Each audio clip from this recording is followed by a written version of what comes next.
శ్రీ మహాగణాధిపతయ నమః. ఐం మహాసరస్వత్యే నమః. శ్రీ లలితాంబికాదేవియే నమః. దేవాలయానికి వెళ్ళినప్పుడు ప్రదక్షిణ చెయ్యకుండా దేవుడిని దర్శించుకోవచ్చా? దేవాలయములోకి వెళ్ళంగానే ఒక ఘంటానాదం అనేటువంటిది చేస్తాం. అంటే మనం ఎందుకు గంట కొట్టాలి, ఎందుకు ప్రదక్షిణ చేయాలి, ఎందుకు దైవ దర్శనము చేయాలి, ఇవి మనం తెలుసుకోవాల్సినటువంటిది.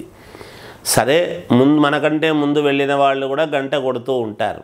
అయితే మనకు తృప్తి ఏమిటి అంటే మనం వెళ్ళంగానే ఒక్కసారి ఘంటానాదము చేస్తే ఆగమార్థంతు దేవానాం అని మనం మంత్రము చెబుతాం. దీనివల్ల ఏమిటి అంటే మనం వెళ్ళంగానే ఒక్కసారి ఘంటానాదము వినపడేటప్పటికీ మనము బయటి నుంచి వెళతాం. దేవాలయానికి వెళ్ళటం అనేటువంటిది బజార్లో మన ఇంటి దగ్గర నుంచే కదా మనం వెళతాం. ఎంత కారు దిగినా ఎక్కడో ఎంతో కొంత దేవాలయంలోకి నడక అనేటువంటిది ఉంటుంది. ప్రతి దేవాలయంలోనూ బాగా గమనించండి. డైరెక్ట్గా దేవాలయం లోపలికి కారు పోదు కదా. ఆయంత నడుచుకుంటూ పోయినా కూడా ఎప్పుడూ కూడా ఉన్నతత్వము చోటనే కొన్ని ఇబ్బందులు కూడా ఉంటాయి, రెండూ ఉంటాయి. అటువంటి అపవిత్రత అనేటువంటిది మనతో పాటి మనకు తెలుసో తెలియకో మనల్ని చుట్టూ ఉండేటువంటి ఇదిలో మనము బాగుండాలి అన్నప్పుడు ఒక్కసారి ఘంటానాదము, ఆ నాద శబ్దానికి మన చుట్టూ ఉండేటువంటి దుష్టమంతా కూడా పోతుంది అని శాస్త్రములో ఉన్నది. అందుకు దేవాలయంలో గంట కొట్టాలి. మనకు ఏది కనపడదు. మనకు కనపడకుండా మన చుట్టూ ఉండేటువంటివి ఎన్నున్నాయో అనేక రకాలుగా ఉన్నాయి. మనకేది తెలియదు. మనం ఒక్కరే పోతున్నామని మనం అనుకుంటాం. మన చుట్టూ బంధువులు ఉన్నారు కదా, చుట్టూ 10 మంది అందరు ఉన్నారు, ఏముందిలే అంటే వాళ్ళ చుట్టూ కూడా ఏవో ఉంటాయి. ప్రతి మనిషి చుట్టూ కూడా ఏదో ఉంటుందన్నమాట. ఘంటానాదము యొక్క శబ్దము అనేటువంటిది చాలా పరమ పవిత్రమైనటువంటి శబ్దము.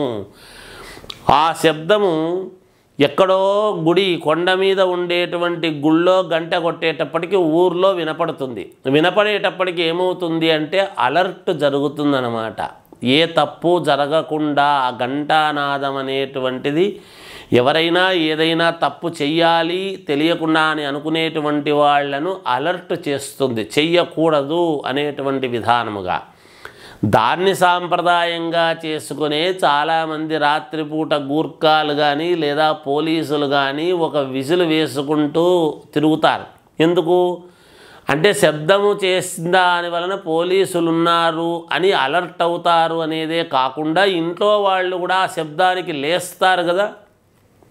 లేచినప్పుడు దొంగతనాలు జరగవు కదా, అందుకు కదా విజిలేస్తారు. మనమేమనుకుంటాము అంటే దొంగలు మేము వస్తున్నాము అని తెలిసి పారిపోవడానికి అనేస్తారు, లేదా దాక్కుంటారు కదా, వాళ్ళు పోయేంత వరకు లాభమేముంది అనుకుంటాం. అలా కాదు. అలా చేయడానికి అవకాశం లేకుండా 10 మంది మేల్కోవడం అనేది జరుగుతుంది. ఎప్పుడైతే ఆ శబ్దానికి 10 మంది ఎప్పుడైతే అలర్ట్ అవుతారో మన చుట్టూ జరిగేటువంటి అపవిత్రత కానీ ఇంకోటి కానీ ఇబ్బందులు కానీ జరగకుండా ఉండటానికి జరుగుతుంది. అందుకనే భారత యుద్ధంలో శ్రీకృష్ణ భగవానుడు ఎప్పుడైతే ఆ శంఖము ఊదుతూ వచ్చినారో వాళ్ళు అర్జునుడి శంఖారావానికి, అర్జునుడు శంఖం ఊదుతూ వస్తే ఆ శంఖారావానికే మొత్తము అంతా కూడా దుష్ట శిక్షణ అనేటువంటిది జరిగింది ఆ శబ్దానికే. అందువలన ఘంటానాదముకు చాలా పవిత్రత అనేటువంటిది ఉన్నది. అలా కొట్టిన తర్వాత ప్రదక్షిణ చేయాల్సినటువంటి ఇది ఉన్నది. ఎందుకు ప్రదక్షిణ అంటే భగవంతుడి గుడికి వెళ్ళిన తర్వాత భగవంతుడి చుట్టూ ప్రదక్షిణ చేసేటప్పుడు మన చుట్టూ ఉండేటువంటి ఇబ్బందులు తొలగిపోవడానికి మనము భగవంతుడి చుట్టూ ప్రదక్షిణ చేయటం, తర్వాత దైవాన్ని స్మరించటం. అయ్యా నేను వచ్చాను, నేను పలానా అంటే ఆయనకు తెలియదా మనం పలానా అని? అంటే మనల్ని ఇదైన తర్వాత ఆయనకు తెలియకుండానే ఉంటుందా? తెలుసు. కానీ మనం ఏమనుకుంటామంటే మనం ఒక్కసారి చెప్పుకోవడం, మనము పలానా అని చెప్పుకున్నప్పుడు ఓహో వాడు వచ్చి చెప్పుకుంటున్నాడు అని విని భగవంతుడి యొక్క అనుగ్రహము మనకు పరిపూర్ణముగా కలగడానికని మనము ప్రదక్షిణ చేయడము. ప్రదక్షిణ చేస్తే ఏమిటంటే మన చుట్టూ ఉండేటువంటి అలుముకున్నటువంటి ఇబ్బందులు తొలగిపోవటానికి మనము భగవంతుడి చుట్టూ తిరుగుతాం. ఎప్పుడైతే భగవంతుడి చుట్టూ మనము తిరుగుతున్నామో వీడి చుట్టూ ఉండేటువంటి ఇబ్బందులను తొలగించాలి అనేటువంటి దీంతో మనకు తొలగిపోతాయి అని. అందుకు ప్రదక్షిణ చేసి స్వామిని దర్శించి స్వామి నామాన్ని ఉచ్చరించి స్వామిని వేడుకోవడం అనేటువంటిది ఎప్పుడైతే జరుగుతుందో తద్వారా మనకు చాలా మేలు జరిగే అవకాశాలు ఉన్నాయి అనేటువంటి దానికి ప్రదక్షిణ చేయమని చెప్పడం జరుగుతుంది గాక. అంతేగాని ఏదో మనము వేరే అని కాదు.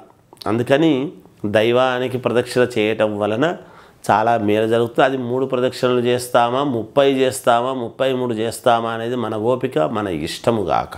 అది మన సౌకర్యాన్ని బట్టి 3 ప్రదక్షిణలు అయితే చేయడము సాంప్రదాయం. అలా చేస్తే మేలు జరుగుతుంది అని. అది జయోస్తు.